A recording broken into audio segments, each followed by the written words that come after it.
My name's Dave DeBow, founder of MoneyPartnerFormula.com, and this show is built for everyday real estate investors who are actively doing deals and looking to scale using other people's money. So if you're an active real estate investor and you want to get featured on this show to talk about your own real estate and capital raising experiences, then just go to daveinterviewyou.com. Now let's get rolling with this episode, and remember to subscribe for daily interview content. All right, guys, welcome to Property Profits Podcast. I'm your host, Bryce Kaminsky, filling in for Dave Dubow. And have you ever wondered how the dynamic duo of Matthias and Tanja Gruenwald turned a small real estate venture into a thriving business?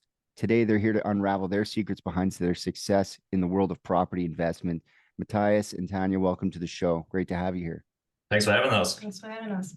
And those names a little bit tricky if you're reading them on the side. That's the best I can do. But let's jump into the probably the question you get all the time is like, how did you get started in real estate? Because there's a bunch of different ways, but what was it that got that idea in your head? So the idea was, I moved over here from Germany for my W-2 job, and after multiple raises and all that stuff, I realized you just pay more and more taxes. So I was just looking what the rich are doing, and the number one Google search result was investing in real estate. So that's how simply it started for us. I just Googled it and started reading books, and then in those books I couldn't believe what tax benefits you get with real estate. And then we just talked about it, Tanja and I, and we thought, if we want to get a baby, you want to make sure we leave some legacy for the boy or the girl. At that time, we didn't know what we were going to get. And then we started investing in real estate, and we just took action from there and just wanted to take offers and make offers and looked at properties, decided which asset type we want to invest in first. And yeah, that's why we started, just really trying to build wealth and realize earned income is taxed very heavily. We want to get more into passive income and build our empire that way. Mm-hmm. Freedom of security. That's always the trade, right? You've got the security of the unending job, or you can hit the open road and see what property can bring for you. So what has it done for you since you made that jump? So the first one we got, we did offers for many months because we decided to jump into the real estate game really at one of the most, let's say, toughest times you can do jump in, because I was right in 2021 when interest rates were at the lowest in decades, if not the lowest ever in history. And then putting offers in, you got outbid all the time. Being a really hot market in Greenville, South Carolina was very difficult. And in the very beginning, we were actually very passionate about Airbnbs and traveling. So we wanted to get an Airbnb first. So we did offers in the Smoky Mountains, Gatlinburg, Pigeon Forge, made countless of offers, got outbid crazy from people, like $50,000-$60,000 over we offered, and we offered a little bit over, but we said, okay, this is too hot, we're backing off on the Airbnb side. And then we looked at what else makes sense, and we looked at small multifamily. I was never really into single families because it's just one income stream. Nothing against single families, I just wanted to have multiple income streams on one parcel or one property. So we decided to start with a duplex and then have the very boring but effective stacking method deployed from Brandon Turner from Bigger Pockets, just doing 2, 4, 8, 16. So the first property was a duplex that we got under contract. So it fell out of contract right before Christmas 2021. And then we got under contract with a very lowball offer because the person needed to sell it quickly. I think one day before Christmas Eve, if I remember correctly. So that was very close to Christmas Eve. We got under contract. And then we closed it almost exactly 2 years ago. That was end of January 2022. We got it closed. February 1st. So yeah, February 1st, we closed on that one. And then we were terrified, quite honestly, because we didn't know what we didn't know. I was 9 months pregnant. And she was 9 months pregnant. So one week after we closed on the duplex, we got our baby boy. So talk about rocking our world, right? First investment property, getting the baby, and then here we go. Let's go crush it. So that was really interesting. That property is working great. We still have the same tenants in it. The tenants been great. We did several rent raises on that property, so they're paying us really well. And then since then, we bought a fourplex last year in April, direct to seller. What was this year? We're in the new year already. Never mind. Yeah. Yeah, that one is cash from really heavily for us. Was direct to seller. Was a motivated seller, needed to sell it quickly. And then this year we jumped to commercial real estate early September last year. I'm sorry, we just right over the January bump here. So yeah, we're in 2024 right now, but in 2023 we just jumped into commercial real estate, going to larger multifamily units, 26, 25 units. So And so you've actually acquired the 26 unit building already. Correct. Yeah, we partnered, we JV'd with other people. So I joined a mastermind. It's called My First Million Multifamily, the deal room, we call it. So shout out to these guys, Jennings Smith and Yaden Smith. These guys are phenomenal mentors, and they built a very great group and culture in their group, and just network of everybody with like-minded people was very powerful. And some of these guys are way up there, hundreds or even 1,000 or 2,000 units they have under their management. And that was really inspiring to be among those people. And it automatically elevates your mindset. And you just see what's possible. They're all just normal people too, right? They're very humble. They're actually trying to help. They're not up there and saying, hey, I made it. They're actually trying to get other people to get there as well. Because I think it's like a culture mindset that needs to change. Like everyone goes to school and everyone goes net W2. We're like and in a it's just, bubble, right? yeah, it's like where and that's the thing, especially with this podcast, for instance. I'm talking to you guys right now, and who knows who my next interview is going to be. And last week I was talking to a guy. He's like, "Yeah, I invested originally. I'm from Toronto, and I started investing in Ohio, and then I started investing in Costa Rica, and now I invest in Dubai." And I was like, okay, so that is possible, and you're right. When you are in a room of possibilities, anything can be possible. So, what would you say the biggest challenge in that stacking method had been? What was the biggest challenge on your way up? Biggest challenge, I would say, is just mindset. Especially mine. I'm raised like, take all the money you have, hide it under your pillow for rainy days. Mattress. Yes, don't spend your money, save your money, don't ever have any debt. Like there's nothing is good about it. Don't ever owe money, no matter if it's on a car, on the phone. Like don't even have a credit card if you can pay it off. And then he comes around, he was like, well, we should do all this. And I mean, it scared me. Yeah, I was like, well, that's not legal. You can imagine that there is good debt and bad debt, right? If people are listening back, if they're in the car or they're watching on YouTube, there is things you should not take debt on. It's typically depreciating assets like a car or a computer. Like go and buy a brand new computer on a credit card, and it's worthless next year. So like by the time you pay it off, it's not worth it. So there is some power to that mindset, though. I'm sure you keep him in line when it comes to like the over lending. He's like, yeah, we'll just take a $10 million loan. She's like, no, he's $5 million. He thankfully is not very risky. But he's definitely the teacher, because I mean, if you don't grow up in real estate, if you don't have parents, you don't get it taught in school. They don't want you to know all of this. They need worker bees. They want you to go to do a job to make somebody else rich. And somebody's got to go to work. Exactly. Right. It's not gonna be us. Somebody's got to go to work. Yeah.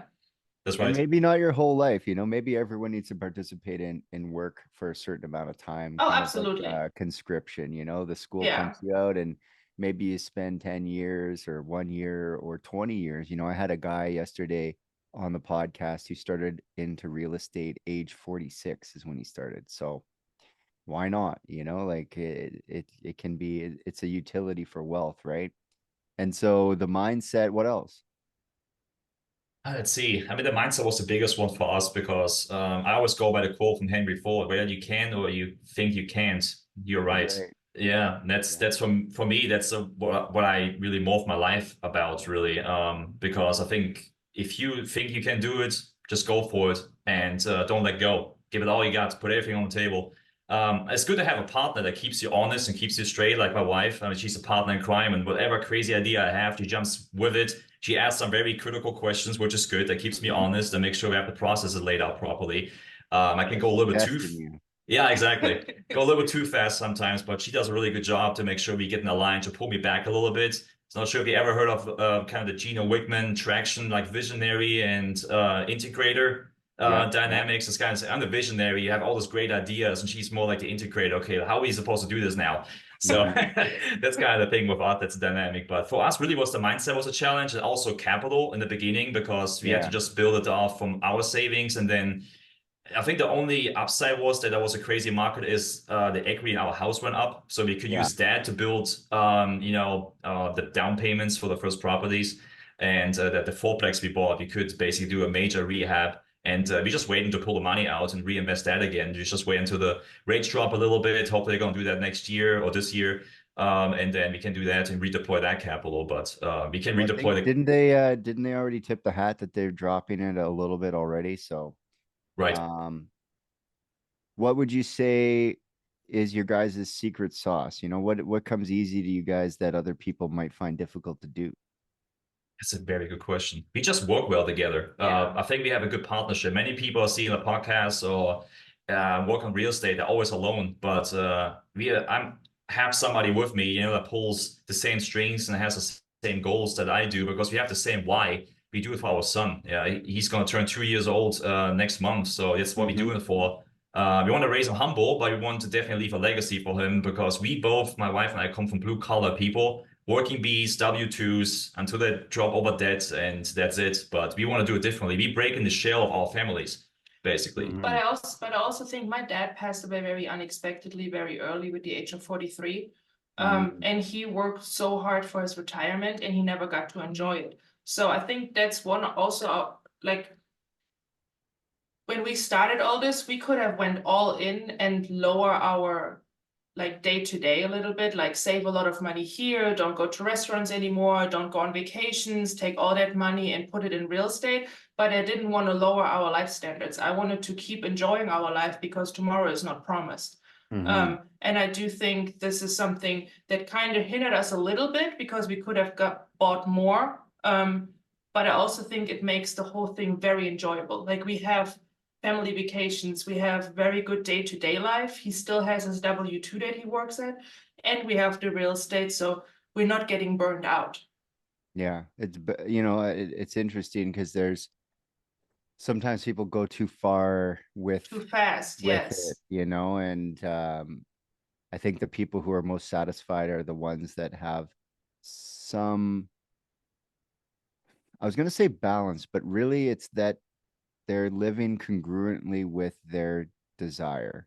If you Yeah, want more and you're doing less, then you're going to feel like that. And if you want less and you're doing more, you're going to feel like that. So it's really like figuring out what you want. If you don't know, then you'll be unsatisfied either way. Like, yeah, is this really what I want? I don't know. I haven't actually decided what I want. So no matter what's happening, I'll be unsatisfied. So yeah. what does the next 12 months look like? What does 2024 look like for you guys? With us, you never know. Yeah, with us, you never know. I mentioned the stacking method earlier, right? Go from 2 units to 4 units next and 8 units. Well, we went from 2 to 4 to 27 and 26. So we have 59 units right now.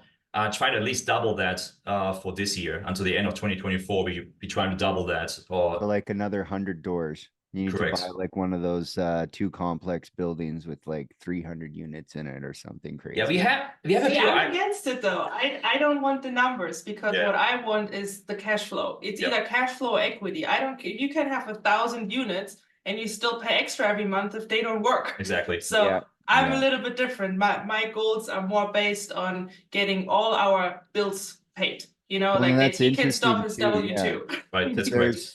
There is, I've interviewed people with like relatively like maybe not like low door counts. Let's just call it like some people focus on doors, some people focus on cash flow. And it seems like the people who dial in and optimize their cash flow in the number of units that they have are the ones that consider themselves retired. And the ones that are chasing doors seem to be the ones that are unsatisfied and not retired. Yeah. So it seems like cash flow optimization over standing around at a networking event telling people you've got 12,000 doors under management. Okay. That's so much work. And Like, you're if you're losing $1,000 a month. Yeah. When you add it all up, you're $1,000 cash flow negative. So, it can be deceiving, the doors count and really like the cash flow. And it's interesting you bring that up because that's the whole thing is like, are you making money? Is it matching why you got into the business in the first place? So, Exactly. with everything you guys have accomplished so far, what's your biggest obstacle these days? And the next step for us is in commercial real estate. It's all teamwork, right? So we have a partnership right now of 2 JV deals that we did. So everybody has kind of their own role. I'm stepping into the capital raising role and also the underwriting role in the partnerships. So right now I'm doing actively capital raising already, and I have some soft commits, really over $500,000 of soft commits right now we can deploy if we have a deal under contract. So we have a couple irons in the fire for some upcoming deals. So hope we get those under contract. So that will be really exciting to get that, capital raising muscle, trained. That's kind of the goal. And yeah, I mean, with the door count, I completely agree. I forgot to mention that for me, it's really important. If I say we double the door count, I'm always looking at how much we get per door. So if it doesn't make money, I don't care if it's 50 units, 10 units, 1 unit. If it doesn't make money, we don't even touch it. So in commercial, if commercial real estate, we try at least for our investors double their money. So the equity multiple has to be at least 2. If it's 1.95, it's still a good deal. But the returns have to be strong for our investors and also for us as well. So if it doesn't cash flow right out of the gate, especially in the beginning, because the cash flow is really a safeguard, it's your defense mechanism for the property. Because if you're defaulting on your loans and you can lose the property, and if you default on your investors, it's the last time they're going to invest with you. So it needs to cash flow. That's absolutely a must for us. If you later, like if you're a Crank Cardone, for example, you can probably just go for the Class A and park money there and probably cash flows, whatever it does. I'm not sure how exactly it does it, but you can change your strategy a little bit. Is what I'm trying to say. In the beginning for us, I think since it's a relatively small portfolio, it needs to cash flow because we don't have a lot of real estate backing up the new real estate coming in. We want to make sure we stay honest with our investors and be conservative our underwriting. Want to make sure they understand too that money is safe, and that's really important if they put their money into our deals because I'd rather lose my money, our money, compared to their money. So it needs to cash flow. Absolutely. If it doesn't cash flow, if there's any indication won't cash flow, we won't touch it. That's why also we don't want to touch all our reserves. So in case there is something unexpected, I mean, life happens. Who would have thought COVID would happen? That we still can save the properties and we don't have to go and knock on the investor's door and say, hey, we need another 10 grand. We can supply that, depending on what it is. So. That's right. Well, and then it also goes back to the mindset thing, and then you look at your money and you say, is it actually your money with the amount of debt service that you have in reality against all the doors and all the loans? Is any of the money we actually hold on a daily basis our money, right? It's like, is that air you're breathing? Is that your money that you have in your bank account? Because it's all fluid, right? It's a currency. How much can we move around? How can we reallocate it to gain control, right? Because we ultimately the bank owns most of this stuff, right? And we're just taking loans, large loans, or somebody else owns it. So when you're looking at it that way, what are you guys doing to raise money from your existing connections? People you've already met and masterminds, networking, friends and family. What's one way that you're approaching that to, get money from these existing connections? And really the biggest thing is just being out there in meetups, networking groups, talking to people. I try to have at least 3 to 5 calls a week with people that would like to invest in real estate. And in the beginning, I always thought about capital raising when I didn't even think about capital raising. It's about begging money or asking for money, which was completely wrong. I was completely rotten with that mindset. Right now, I realize it's more about being the person that can be dependable with other people's money and make their money grow. So you actually help them make their money grow. And with that mindset, you actually feel inspired and inspire other people and just show that you're credible and know what you're doing with your underwriting. You show the underwriting. We even show our investors what deals don't work. I just had last week that a person that wants to invest in real estate showed him a deal that doesn't work, and I showed him why it doesn't work. So he understands we're not jumping on anything under the sun to make a deal. So I think that's very important. So as far as expanding that network, what are you doing to get new people in that maybe aren't part of these networking events or aren't friends and family? What are you doing to expand your horizons for your connections? Be on your podcast. On the podcast? On the Property Profits podcast. Yeah, it's a great one.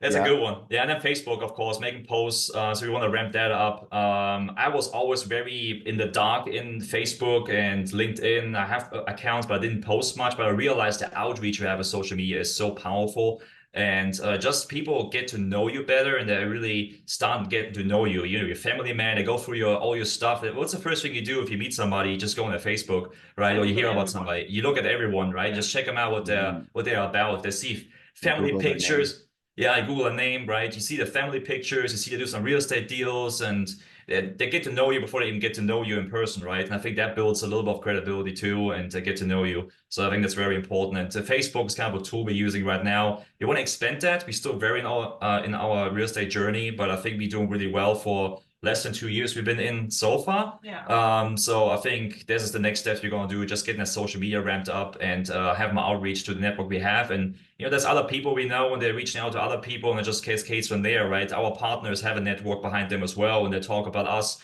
etc. And that's an outreach on that front. So I think that's very powerful. Now, you mentioned earlier, and yeah, I definitely agree. Social media is super powerful to get that outreach going. Now, you mentioned earlier that you're in masterminds and things like that, and you've been in real estate, like you said, maybe just under 2 years or over 2 years, and in around that range. Do you have like a mentorship background, or are you self-taught? Like, where does that information, education, and ultimately that push come from that has gotten you from 2 doors to 58 doors? So for me, it was when I moved from Germany to the United States, we were expanding our facility footprint for our company. So for us, I was volunteering to do that with many others, and they picked me to come over here. So I was in a very sink or swim situation. So for me, it's not unusual to be in a high pressure environment. I actually think real estate is not that difficult. Running a business I'm running with a manufacturing company, it's a lot more complicated than running real estate. And real estate is a business. I think for me, and for us, it's very natural to run a real estate business in general, just because we know how to run a business. And we're very strict. Germans are very strict. We're both Germans. We're very strict, to the point, by the rule book, and fair, right? And we're easy to hang out with too, in tenants that we have that like us, because we're very fair and strict to them. We hug them with one arm, we strangle with the other, right? If they pay late. So that's yeah. funny. And we have all the tenants we have in those 2 years. We didn't have one turnover. We had to fill up the fourplex at one time because it was half empty. Yeah, within the week we got people in there, and we did our background checks and credit checks and everything, employment checks.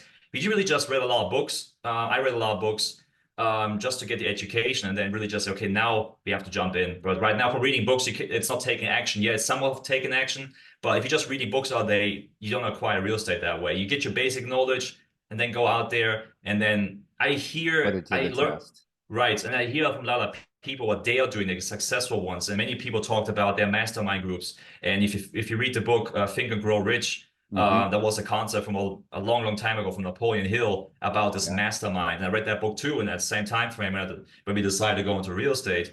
And that mastermind always stuck with me. But many of them, they're really worth something you have to pay for. So in the beginning for us, we were kind of cheap in the very beginning. But last year we decided let's do it, and we kind of regret we didn't do it earlier, quite honestly, because they opened up a lot of connections with good people, good partners we have right now that we're really grateful for. And I would pay twice as much, honestly, being in a group right now for all the results we're seeing at the moment. So I can highly recommend to the entire audience, a mastermind group is definitely worth every dollar because that pays you back 10 times, 10x guaranteed. But I also think at the beginning, the funny thing is he read all these books, he listened to all these podcasts, and all he was talking about was real estate. And I asked all these questions. Manifesting it. He's manifesting it. And I was asking all these questions and gave him all these statements why it wouldn't work. And at some point I ran out of excuses, but he kept just reading. And I was actually one who said, well, write an offer letter. Like, why are we not offering? Like, why are we not starting? Do it then already. Yes. And then he had all this knowledge. And then there was like a little bit of the decision fatigue where he was like, oh, should we not? And I was like, write an offer. Exactly. Yeah. And I was actually the one who was like, let's do it. And then. Yeah, again, good partner, right? She gave me the final nudge, and now I'm going too fast. She has to reel me in now. Like, slow down, buddy. Yeah. So it's a good dynamic. It's interesting too, because you can get into free masterminds, and then the company in that group may not be the company you want to be. And it's almost like when you go to these different networking events, let's say you put $7,000 down on a cruise or something, real estate thing. Well, chances are the networking on that boat is with people who are succeeding in real estate or inheritances or have some money, because if you don't have the $7 grand, you're not on the boat. If you're not on the boat, you don't have the $7,000 and it goes in a circle like that. But that's kind of what these masterminds go to with the gatekeeping, You free pay for networking who's not events in are it. exactly that. If you're going to go to a networking event, make sure it's worth at least like $50 or something to keep the people from coming in and eating all the free cookies, Yeah. So when you guys are looking at deals, are you find the deal first and then go get the money, or do you prefer to have the capital kind of lined up and then go looking for deals? Definitely dig the well before you're thirsty. You need to have the capital first. You don't want to go through all the due diligence and then have absolutely no money lined up. You need to start digging first. Absolutely. That needs to come first. There's not even a chicken or the egg question. That's you need to start raising capital first. Even if it's just at least get the ball rolling, and then go from there. I think that needs to Figure out happen. your financing position, talk to the bank. You're Right. more comfortable that way instead of trying to raise the money in a hurry to close now that you actually have an offer in hand. And you also want to invest with the right people. You don't want to just take somebody's money and go in a joint venture, and just because you don't have nobody else, and then out of a sudden everyone has their role to play and that person is just absolutely not doing it, your whole deal can fall apart afterwards too. Or you get a loan from a loan shark and then they're coming to collect. And cut your fingers off, yeah, if you're one day late. Yeah, you're fucking around like this. Yeah, I love real estate, yeah. So, if people want to invest with you guys, they want to reach out, they want to find out more about your story and what you guys have planned for 2024, how do they find you? What should they do? They should go to Facebook. We're very active on Facebook. They can reach me under my name, Matthias Gruenwald. You can see on the screen here, but it's Matthias, my first name, and then last name is Gruenwald, Gruenwald. And the same on LinkedIn. Just reach out on those platforms to me, and then we can get to talking. And then we set up a time and see how we can double your money. That's what we do. Awesome, guys. Well, I really appreciate you guys stopping by and letting people know that just keep double it up, and you can get to wherever you want to do, as long as you make sure you got that mindset correct. I really appreciate you guys stopping by. Absolutely. Thanks for having us, Bryce. Yeah, Appreciate no problem. And until next time, guys, we'll catch you on the next episode.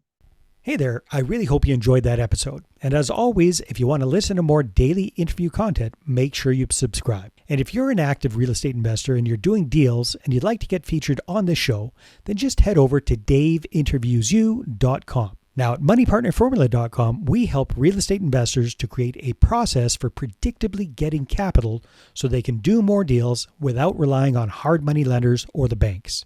We do this by building them a private capital marketing system. Now, if you want help turning yourself into a big money capital attraction machine, then book a call with our team to see how we can help. Just visit moneypartnerformula.com to find out more. All right, take care, and we'll see you on the next interview.